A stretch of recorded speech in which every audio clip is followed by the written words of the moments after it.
గణానాం త్వా గణపతిగుం హవామహే కవిం కవీనాముపమశ్రవస్తమం జ్యేష్ఠరాజం బ్రహ్మణాం బ్రహ్మణస్పతః ఆనశృణ్వన్నోతిభిः సీదసాదనం.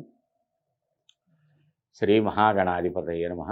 ఆధ్యాత్మిక మిత్రులందరికీ కూడా ఈ భవిష్యత్ దర్శిని కార్యక్రమంలోని రుద్రాక్ష మహిమ ఎపిసోడ్కి హృదయపూర్వక స్వాగతం. మీ Yogananda Sharma, Sripeetham Rudrakshashala and Navaratna emporium, new Nallakunta Shivam road Hyderabad and Manikonda Hyderabad and Chennai Palavakkam. Since 1990 reach your destination.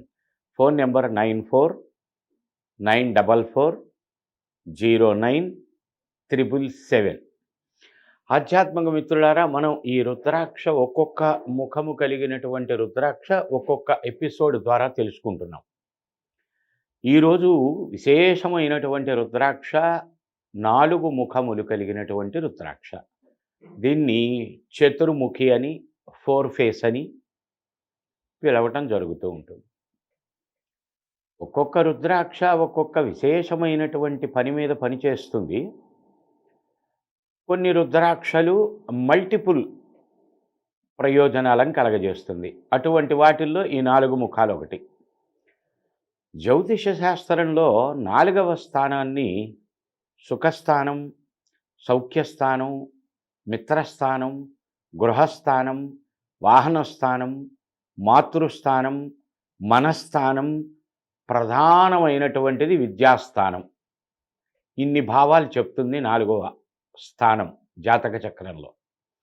ఇలా ఈ 4 ముఖముల రుద్రాక్ష ప్రధానంగా విద్య పైన విశేషమైన ప్రభావాన్ని చూపిస్తుంది. ఇవాల్టి రోజున చాలామంది తల్లిదండ్రులు జాతక చక్రాలు తీసుకొని వచ్చి చేసే కంప్లైంట్ ఏమిటంటే, 10th దాకా బాగున్నాడండి పిల్లాడు,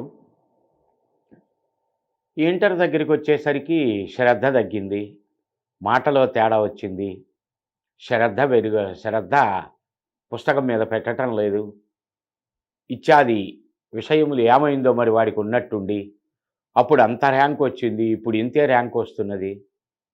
ఇవి సహజంగా తల్లిదండ్రులు ఫేస్ చేసేటువంటిది. 100కి 99 మంది కాదు, 100కి 100 మంది కూడా. ఎందుకని? 10th క్లాస్ వరకు స్కూలు వాతావరణంలో ఉంటాడు పిల్లవాడు. తాను పిల్లవాడిని అన్న దృక్పథమే ఉంటుంది వాడికి. ఇంటర్ దగ్గరికి వచ్చేసరికి ఒక కాలేజీ లెవెల్కి వెళ్తాడు. కొత్త స్నేహితులు, కొత్త ప్రదేశం. అప్పటిదాకా ఏదో 4 గోడల మధ్య స్కూలు వాతావరణంలో నడిచిన పిల్లడు ఒక్కసారిగా విశాలమైనటువంటి ప్రాంగణం, ఆట స్థలాలు, దాదాపుగా రెసిడెన్షియల్ వాతావరణం, రెసిడెన్స్లో చేర్పించేటువంటి లక్షణాలు ఎక్కువ భాగం, తక్కువ మంది పిల్లలు ఇంట్లో ఉండి చదువుకునేటువంటి వాళ్ళు. వాడికైనా ఇంట్లో ఉండి చదువుకున్నా అదే కాలేజీకి వెళ్ళాలిగా. పెద్ద స్నేహితులు, పెద్ద మాటలు, పెద్ద ఆలోచనలు, యవ్వనంలోకి అడుగు పెడుతున్నటువంటి ఏజీ 16వ సంవత్సరం. శాస్త్రం కూడా అప్పటి వరకు పిల్లవాడిని పిల్లవాడిగా చూసినా 16వ సంవత్సరం వచ్చిన తర్వాత ఎలా చూడాలో చెప్పారు. పుత్రం షోడశ వర్షాణం పుత్రం మిత్రకరో భవేత్ అని. అప్పటి వరకు పిల్లవాడిగా చూసిన 16వ సంవత్సరం పిల్లవాడికి వచ్చిన తరువాత వాడిని ఒక స్నేహితుడి వలె చూడాలట. పిల్లవాడికి ఇవ్వవలసిన ప్రేమానురాగాలు, రెస్పాన్సిబిలిటీసు, పంచుకోవటాలు అవన్నీ యాజ్ ఇట్ ఈజ్. కానీ స్నేహంగా. ఎందుకని అలా చెప్పారు? స్నేహితుడితో ఏం మాట్లాడతాం? మంచి అయినా, చెడైనా, తప్పైనా, ఏదైనా మనసు విప్పి రహస్యాలు అనేవి లేకుండా స్నేహితులతో పాలు పంచుకోవటం జరుగుతుంది. అలా తల్లిదండ్రులు స్నేహితుడిగా చూడమన్నారు. ఎందుకంటే వాడికి ఎదుగుతున్నటువంటి మనస్సు, ఇంద్రియములు బలపడుతూ ఉంటాయి, ఇంద్రియ చాపల్యములు విశేషంగా డెవలప్ అవుతూ ఉంటాయి బాడీలో. అందుకని వాడికి ఒక కొత్త లోకం, రెక్కలు వచ్చిన గుర్రం వలె ఎగిరిపోతూ ఉండేటువంటి లక్షణాలు ఉంటాయి. వెనక ముందు కష్టం నష్టం తెలియదు పిల్లలకి. చూడండి, వాళ్ళ పిల్లలకి మీరు బండిస్తే వాడి విన్యాసం వెనకాల బండి వేసుకొని, తల్లిదండ్రులు కూడా ఎవరో ఒకళ్ళు వెనకాల బండి వేసుకొని కొద్దిగా దూరంగా అబ్జర్వ్ చేస్తుండండి వాడు ఎలా వెళ్తాడో. ఓ బస్సు కారు మధ్యలో నుంచి డుర్రుని వెళ్ళిపోతాడు వాడు. అంటే ప్రాణభయం, పడతామనే, దెబ్బ తగిలితే పోతామనే భయం, ఇబ్బంది ఎదురవుతుందనే భయం, ఎవరన్నా ఎదురుగ్గా వస్తే గుద్దేస్తాము తంతారనే భయం, ఇవి ఉండవు, ఆలోచనలు ఉండవు పిల్లలకి. ఆ వేగముగా పరిగెత్తుతూ ఉంటుంది మనస్సు, రెక్కలు వచ్చిన గుర్రం వలె. అప్పుడు స్నేహంగా గనక ఉండగలిగినప్పుడు కుటుంబ సభ్యులు వాడికి కలిగిన ఆలోచనలు చెప్తాడు. అందులో అది మంచి, అది చెడు, అది చెయ్యకూడదు, ఇది చెయ్యొచ్చు అని మనం వాళ్ళకి ఎక్స్‌ప్లెయిన్ చేయగలిగే అవకాశం ఉంటుంది. బహుశా శాస్త్రంలో అందుకని అలా చెప్పి ఉండవచ్చేమో. న్యాయంగా గూడా అంతే ఇవాళ వాతావరణం చూస్తుంటే. ఇలా ఇంకొక లోపములేముంటాయి పిల్లల్లో? చదువు మీద శ్రద్ధ తగ్గటం, స్నేహితులు, ఆటపాటలు ఇత్యాది విషయముల మీద కాన్సంట్రేషన్ పెరుగుతూ ఉండటం. ఐ నో ఎవ్రీథింగ్ అనేటువంటి వాతావరణం. చిన్నతనంలో స్కూల్లో వేస్తే మా అమ్మ, మా నాన్న చెప్పారంటారు. సెవెంత్ దగ్గరికొచ్చేసరికి మా టీచర్ చెప్పిందంటాడు. 10థ్ దగ్గరికొచ్చేసరికి మా ప్రొఫెసర్స్ చెప్పారు, మా టీచర్ చెప్పింది, మా మాస్టర్ చెప్పాడు, మా ప్రిన్సిపల్ చెప్పాడు అంటారు. 16వ సంవత్సరం వచ్చిన తర్వాత అక్కడి నుంచి మా స్నేహితులు చెప్పారు ఇది అంటాడు. ఓ 20 సంవత్సరాలు వచ్చేసరికి నే చెప్తున్నా వినంటాడు. వాడు ఇండివిడ్యువల్‌గా నిలబడిన తర్వాత నేను చెప్పినట్టు మీరు వినండి, మీరు నాకు సలహాలు ఇవ్వద్దు అంటాడు. మనస్సు అలా పరిపక్వత పెరిగిపోతూ ఉంటుంది పిల్లల విషయంలో. ఈ అన్ని రకాల విషయములపైన శ్రద్ధ పెడుతూ ఉన్న కారణం చేత విద్య మీద శ్రద్ధ సన్నగిల్లుతుంది. బ్యాక్‌లాగ్స్ మిగిలిపోతూ ఉండే లక్షణాలుంటాయి. పర్సంటేజ్ తగ్గిపోయే అవకాశాలుంటాయి. నిన్నటిది ఇవాల్టికి, ఇవాల్టిది రేపటికి పోస్ట్‌పోన్ చేసుకుంటుంటారు. సండే సెలవు గనక సండే చదువుకుందాం మొత్తం అనుకుంటారు. తర్వాత ప్రిపరేషన్ హాలిడేస్ వస్తాయిగా అప్పుడు ప్రిపేర్ అవుదాంలే అనుకుంటారు. ఎగ్జామ్ హాలిడేస్ వస్తాయి అప్పుడు ప్రిపేర్ అవుదాంలే అనుకుంటారు. ఈ రకంగా పెరుగుతూ ఉంటాయి. తల్లిదండ్రులు పిల్లలకి తెలియజెప్పవలసింది ఏంటంటే, ఒక గురువు దగ్గర అనేక మంది శిష్యులు నేర్చుకుంటున్నారు. ఒక శిష్యుడికి ఎంతసేపటికి అది వంట పట్టటంలా. గురువు ఇక వీడికి ఇలా కాదు, ప్రాక్టికల్‌గా చూపించాలి అనుకున్నాడు. ఒరేయ్ మనం ఆ కొండ దగ్గర పనుంది, ఆ కొండ ఎక్కి దిగాలి రమ్మన్నాడు. తీసుకెళ్తున్నాడు. మధ్యలో ఒక సన్న మొక్క ఒకటి కనిపించింది. ఎవరో నాటినటువంటిది. అరే అది పీకరా అన్నాడు. ఊరికే ఇట్ట పీకేసాడు. ఇంకొద్దిగా ముందుకెళ్ళిన తర్వాత కొద్దిగా ఇంతలా మంటతోటి బాగా పెరిగిన ఒక 5, 6 నెలలు పెరిగిన మొక్క కనిపించింది. అరే దాన్ని పీకరా అన్నాడు. చేయి పట్టుకొని ఇట్ట గుంజాడు. ఇంకొద్దిగా ముందుకెళ్ళిన తర్వాత బాగా అంతలా మాను కనిపించింది. దాని చుట్టూ మట్టంతా తవ్వి దాన్ని ఎట్లాగొట్ట పడగొట్టాడు. ఇక ఆ తరువాత కొండ ఎక్కబోతున్నారు. బాగా ఇంతలావు చెట్టు కనిపించింది. అరే దాన్ని పడేసేయరా, దాన్ని అడ్డం తీసేయరా అన్నాడు. ఎంత ప్రయత్నం చేసినా రాలా. ఇక మనం ఆ కొండ దిగక్కర్లేదులే నాన్న వెళ్దాం పదా అన్నాడు. వచ్చారు. వచ్చిన తర్వాత ఎక్కడికి వెళ్ళాడు గురువుగారు, ఎక్కడికి వెళ్ళారు, మీ ఇద్దరే వెళ్ళారు. ఉత్సాహం ఉంటుంది కదా తక్కిన వీడి స్నేహితులకి, సహ విద్యార్థులకి. ఏమిటోరా పిచ్చోడు, సన్న మొక్క పీకమన్నాడు, తర్వాత అది పీకమన్నాడు, ఇది పీకమన్నాడు, ఆ తర్వాత పెద్ద చెట్టు కనిపిస్తే అది పీకమన్నాడు. అది నా వల్ల ఏమవుతుంది, మన అందరం వెళ్ళి పీకినా కూడా అది రాదు అన్నాడు. రాత్రిపూట గురువు శిష్యుడిని పిలిచాడు. కాళ్ళు ఒత్తుతున్నాడు. ఏరా పొద్దున్న నీకు తీసుకెళ్ళాను కదా, ఏమర్థమైందిరా నీకు అని. చెట్టు బాగా గనక పెరిగితే పీకలేమనేది అర్థమైంది గురువుగారు అన్నట్ట. అప్పుడు గురువుగారు చెప్పారు, నాయనా అశ్రద్ధ అనబడేటువంటిది ఫస్ట్ నీకు చూపించిన మొక్క లాంటిది. దాన్ని తీయమంటే నువ్వేం చేశావు, ఊరికే వేలుతో ఇట పట్టుకుని పీకేశావు. ఆ తర్వాత ఒక్కరవ్వ అది బలపడింది, చెయ్యి పెట్టి గుంజి పీకావు. ఇంకొద్దిగా బలపడింది అశ్రద్ధ, చుట్టూ పాదు తవ్వి ఆ మొక్కని నువ్వు పీకాల్సి వచ్చింది. ఇక కంప్లీట్గా పెరిగిపోయింది అశ్రద్ధ. అదే ఆఖరిలో నీకు చూపించిన పెద్ద వృక్షం. దాన్ని నీ వల్ల గాలా పడేయటం. అలాగే అశ్రద్ధ, నిర్లక్ష్యం అనేది ఎప్పుడైతే మనసులో ప్రవేశిస్తుందో దాన్ని వెంటనే తుంచుకుంటే చాలా తేలికగా పోతుంది. లేదంటే కష్టపడాల్సి వస్తుంది. ఇంకా పెంచుకుంటే కష్టపడ్డ ప్రయోజనం ఉండదు. ఇదే నీకు విద్యా విషయంలో నేను చెప్పగలిగింది అన్నట్టు. ఇక తెల్లవారులు ఆ శిష్యుడు ఆలోచించాడు. నెక్స్ట్ డే నుంచి సన్న మొక్కని ఎలా పీకగలిగాడో అలా తన నిర్లక్ష్యాన్ని, అశ్రద్ధని పీకవతల బారేయటం మొదలుపెట్టాడు. ఉన్నత విద్యావంతుడయ్యాడు. ఇటువంటి ఉపమానాల ద్వారా పిల్లలకి తెలియచేయాలి, ఎగ్జాంపుల్స్ చెప్పాలి. తల్లిదండ్రులకి ఆ పిల్లలు పెరుగుతున్న కొద్దీ ఏ భావం ఉంటుందంటే తల్లిదండ్రులకి తెలియదు. వీళ్ళు పాత చింతకాయ పచ్చడి, వాళ్ళ కాలం వేరు, ఇప్పుడున్న కాలమాన పరిస్థితులు వేరు అనే దృక్పథంలో ఉంటాయి వాళ్ళ మనస్తత్వాలు.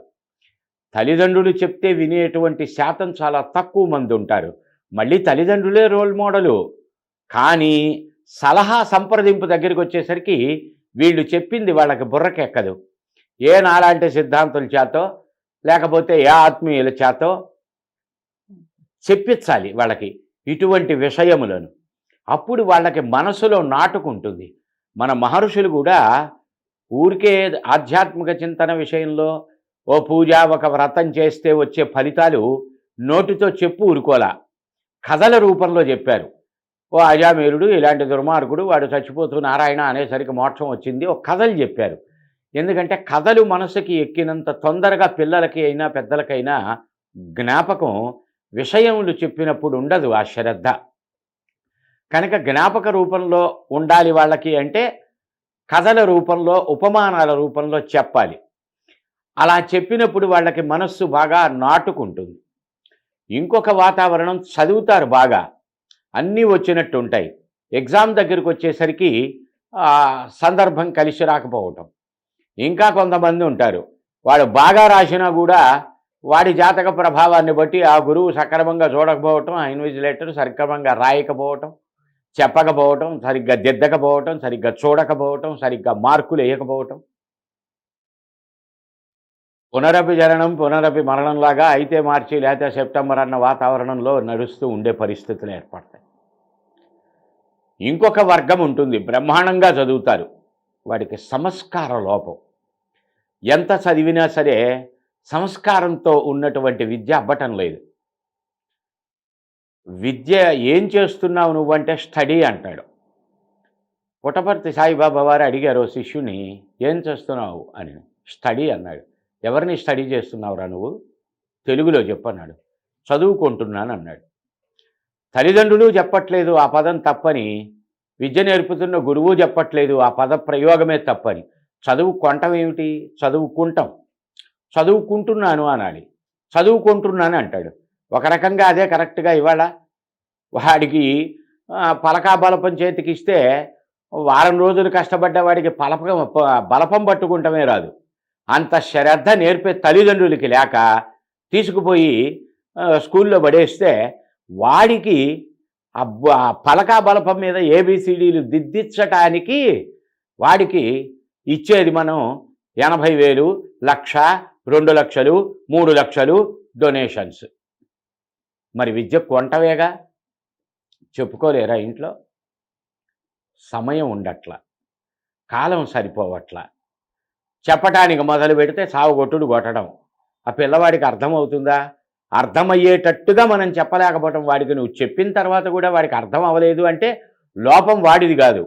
వాడి మనస్తత్వానికి, వాడి మేధస్సుకి, వాడికి ఆ భగవంతుడు పెట్టినటువంటి ఆ చిప్పు ఏదైతే ఉంటుందో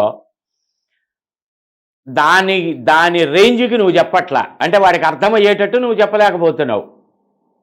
నువ్వు చెప్పేదేగా స్కూల్లో టీచర్స్ చెప్పినా 2 సార్లు చెప్తారు, రాయకపోతే కాసేపు ఆడుకో అంటారు. వాళ్ళకి వచ్చే లక్ష్యం వాడికి వస్తుంది. మనం అనుకుంటాం అబ్బా పొద్దునెళ్ళి సాయంత్రం వచ్చాడు పిల్లాడని. ఏం చదివాడు, వాళ్ళు ఏం చెప్పారు, వీడేం చదువుతున్నాడు అవసరం లేదు.